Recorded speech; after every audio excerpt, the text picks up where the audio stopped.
नमस्कार, बहुत स्वागत है आप सभी का। आप देख रहे हैं भारत 24 और आपके साथ मैं हूं अमृता गर्ग और शुरुआत करेंगे नॉकआउट न्यूज की।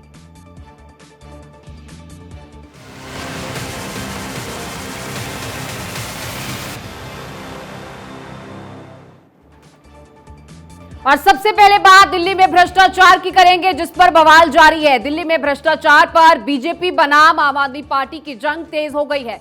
मनीष सिसोदिया के खिलाफ बीजेपी ने प्रदर्शन किया। आम आदमी पार्टी ने भी उपराज्यपाल पर भ्रष्टाचार के आरोप लगा दिए। उपराज्यपाल पर आम आदमी पार्टी ने 1400 करोड़ रुपए के घोटाले का आरोप लगाया है। यह खादी ग्रामोदय और आयोग के चेयरमैन रते घपले का पूरा आरोप है उन पर। और उपराज्यपाल पर जांच की मांग को लेकर आम आदमी पार्टी के विधायकों का धरना भी जारी है। दिल्ली विधानसभा में ही आज रात रुके हैं आम आदमी पार्टी के सभी विधायक। विश्वास प्रस्ताव पर विधानसभा में कल वोटिंग होगी। क्या जम्मू एंड कश्मीर में दूसरी पार्टी बनाकर बीजेपी को समर्थन करेंगे, सहयोग करेंगे? आज इसी पर गुलाम नबी आजाद ने प्रधानमंत्री नरेंद्र मोदी की तारीफ में कसीदे पढ़े। आतंकी वारदातों को लेकर पीएम के आंसुओं पर आजाद ने कहा कि पहले मैं उन्हें क्रूर समझता था, पीएम मोदी में इंसानियत है। पीएम की तारीफ के बाद लगाए जा रहे तमाम कयास भी आपको बता देते हैं। कयास ये कि उनके भाजपा का चेहरा बनने के कयास हैं। दिल्ली में मीडिया के सामने आजाद ने कांग्रेस को भी आड़े हाथों लिया और कहा, मोदी तो सिर्फ बहाना है, कांग्रेस को हम खटकने लगे थे, मेरी दुआ से कांग्रेस ठीक नहीं होगी। उन्होंने कहा, कांग्रेस को दुआ की नहीं दवा की जरूरत है। और मिशन नॉर्थ ईस्ट पर जेपी नड्डा हैं। नॉर्थ ईस्ट में बीजेपी को मजबूत करने की मुहिम पर हैं। अगरतला में एक बार फिर कमल खिलाने की तैयारी में है भाजपा। और भाजपा अध्यक्ष जेपी नड्डा आज त्रिपुरा के दौरे पर रहे। त्रिपुरा सरकार और मोदी सरकार के कामकाज की तारीफ भी करते नजर आए। त्रिपुरा में आदिवासियों को साधने में भी भाजपा जुटी हुई है। त्रिपुरा के बाद असम दौरे पर पहुंचे जेपी नड्डा और गुवाहाटी में मां कामाख्या के मंदिर में पूजा अर्चना भी की। मेजर ध्यानचंद की जयंती और राष्ट्रीय खेल दिवस आज। और पीएम मोदी ने ट्वीट कर राष्ट्रीय खेल दिवस की हार्दिक बधाई दी। मेजर ध्यानचंद की जयंती पर श्रद्धा सुमन भी अर्पित किए और श्रद्धा सुमन अर्पित करते हुए लिखा, हाल के वर्ष खेलों के लिए बहुत अच्छे रहे हैं, काश यह सिलसिला जारी रहे, खेलों को भारत भर में लोकप्रियता मिले।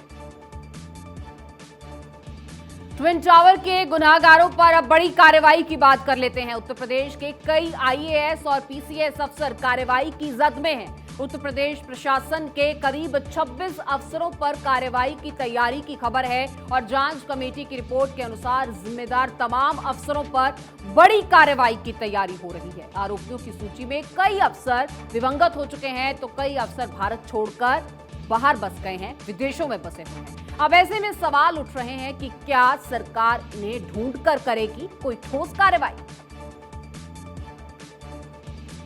बहुत हुई महंगाई की मार, बदल दो मोदी सरकार। 4 सितंबर को कांग्रेस की महंगाई रैली को लेकर प्रेस वार्ता होगी और 23 राज्यों में कांग्रेस के पदाधिकारियों की प्रेस वार्ता होनी है। रायपुर में कांग्रेस प्रवक्ता रागिनी नायक ने निशाना साधा है सरकार पर और कहा है कि पीएम का महंगाई को लेकर हर दावा, हर वादा केवल जुमला है। महंगाई को लेकर दिल्ली में होनी है कांग्रेस की बड़ी रैली। और चंडीगढ़ में कांग्रेस की राष्ट्रीय प्रवक्ता शोभा ओझा ने प्रेस कॉन्फ्रेंस की।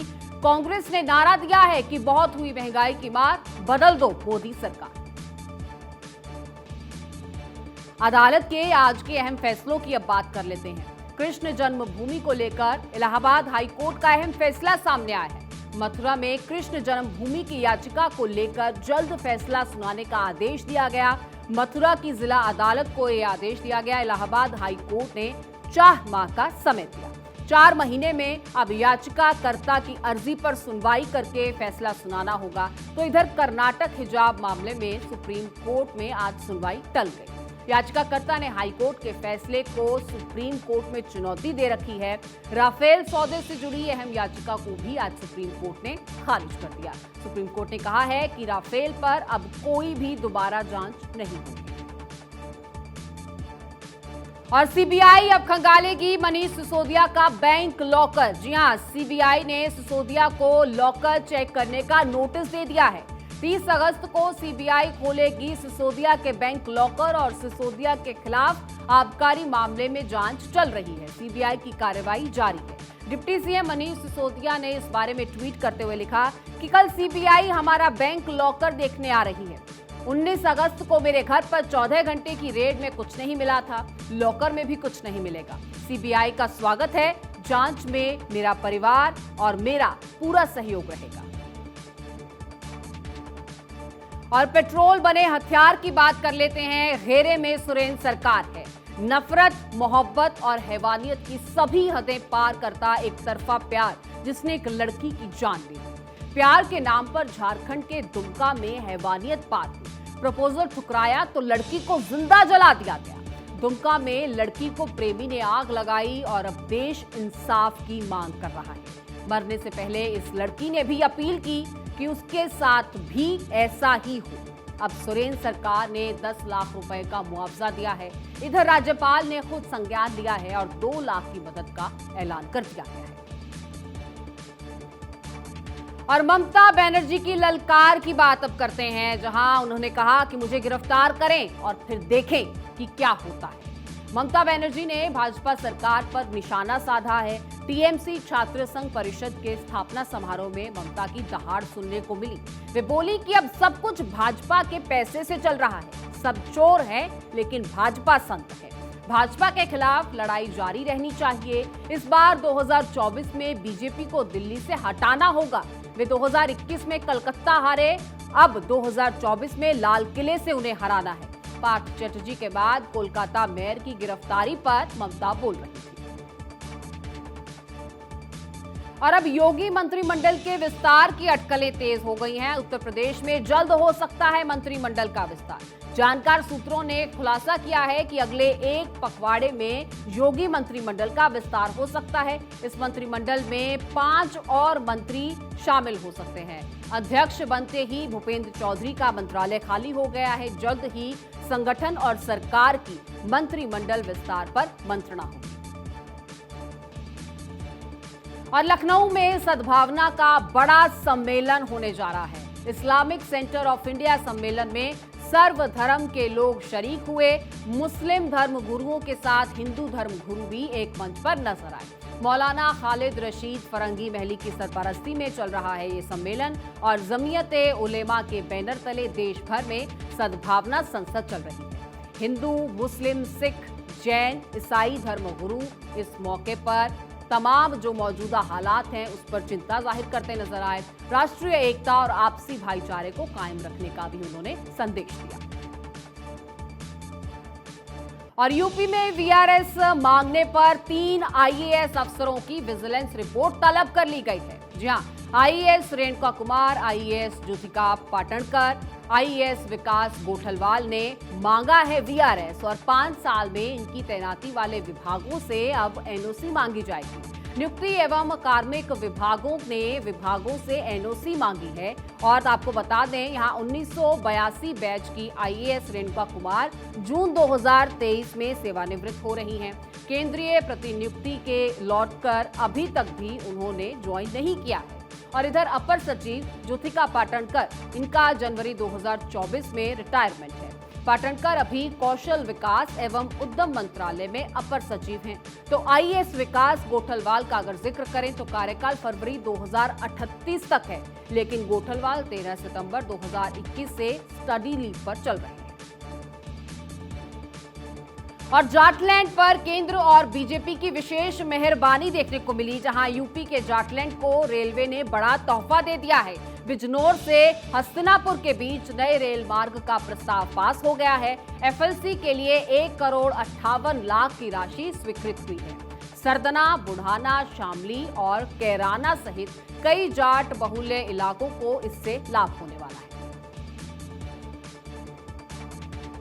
और उधर मध्य प्रदेश में आज से शुरू हुआ हरा भरा अभियान। सीएम शिवराज सिंह चौहान ने आज अभियान का आगाज किया। इस अभियान को ऐतिहासिक बनाने का सीएम ने युवाओं से आह्वान किया है। उन्होंने कहा, भाजपा सिर्फ सत्ता चलाने के लिए नहीं, देश को भी आगे बढ़ाने को प्रतिबद्ध है। पेड़ हमारे जीवनदाता हैं। पेड़ कितने पशु पक्षियों का भोजन है। ग्लोबल वार्मिंग के चलते इसका असर पड़ रहा है, पूरे विश्व पर यह असर है। भाजपा प्रदेशाध्यक्ष और नगरीय प्रशासन मंत्री भी इस दौरान मौजूद रहे। प्रदेशाध्यक्ष वीडी शर्मा बोले, बीजेपी देश को आगे बढ़ाने का एक आंदोलन है। और शिव पार्क में होगी शिवसेना की सालाना दशहरा रैली। उद्धव ठाकरे ने रैली को लेकर बड़ा ऐलान कर दिया है। रैली की परमिशन को लेकर ठाकरे गुट के कुछ नेताओं को संशय जरूर है। बाला साहब इस रैली में जबरदस्त अंदाज में भाषण दिया करते थे। इस साल 5 अक्टूबर को मनाया जाएगा दशहरा उत्सव और उद्धव के ऐलान के बाद शिवसैनिक शिवाजी पार्क तक पहुंचने की तैयारियों में जुटे हुए हैं। हरियाणा के विधायक से रंगदारी मामले की अब बात कर लेते हैं। बादली के कांग्रेस के विधायक डॉक्टर कुलदीप वत्स से ये रंगदारी मांगी गई और क्राइम ब्रांच ने झज्जर से 2 आरोपियों को इस पूरे मामले में गिरफ्तार कर लिया है। इंटरनेशनल नंबर से कॉल करा गया और ये रिश्वत मांगी गई। हर महीने 1 लाख की रंगदारी की मांग की गई। सहायक पुलिस आयुक्त क्राइम प्रीतपाल की टीम ने गिरफ्तार कर लिया है। मंजीत और विक्रम सिलाना के रूप में 2 आरोपियों की पहचान हुई है, जिनकी गिरफ्तारी की जा चुकी है। और रायपुर में हथियारों का जखीरा मिला है। तस्करों से 2 देसी कट्टे बरामद किए गए हैं, 15 जिंदा कारतूस बरामद किए गए हैं, 2 तलवारें बरामद की गई हैं और 3 खाली कारतूस बरामद किए गए हैं। गांजा तस्करी की सूचना पर पुलिस टीम यहां पर पहुंची और पुलिस टीम को जखीरा मिला है। पुलिस ने आर्म्स एक्ट में 3 तस्करों को यहां पर गिरफ्तार भी कर लिया है। राजस्थान नंबर की कार से तस्करी करते ये 3 तस्कर पकड़े गए थे। तस्कर राजस्थान से छत्तीसगढ़ में हथियारों की सप्लाई किया करते थे।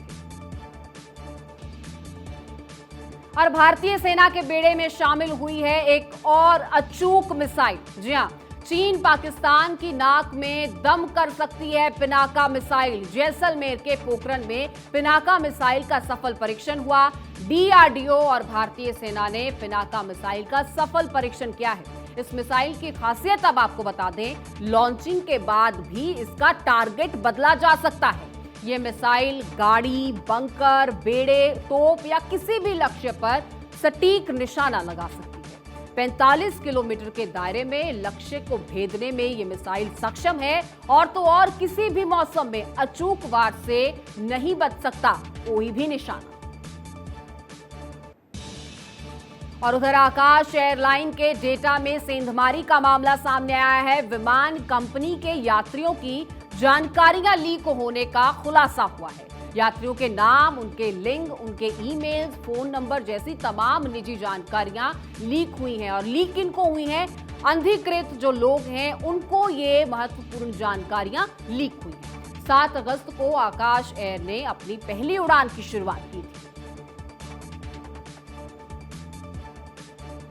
और वोडाफोन आइडिया के सिस्टम में भी खामी पाई जा रही है। करोड़ों पोस्टपेड ग्राहकों का जो कॉल डेटा है वो सार्वजनिक हुआ है। आपको बता दें, साइबर एक्स 9 की रिपोर्ट में यह खुलासा हुआ है और इसमें कॉल करने का वक्त, अवधि, किस स्थान से कॉल किया गया, ग्राहक का पूरा नाम, उसका पता, एसएमएस विवरण सहित जो कॉन्टैक्ट नंबर हैं वो भी सामने आए हैं जिन पर संदेश भेजे गए थे। हालांकि इस पूरे आरोप पर वोडाफोन ने इनकार किया है। उन्होंने कहा कि दुर्भाग्यपूर्ण है, दुर्भावनापूर्ण है और झूठी रिपोर्ट है।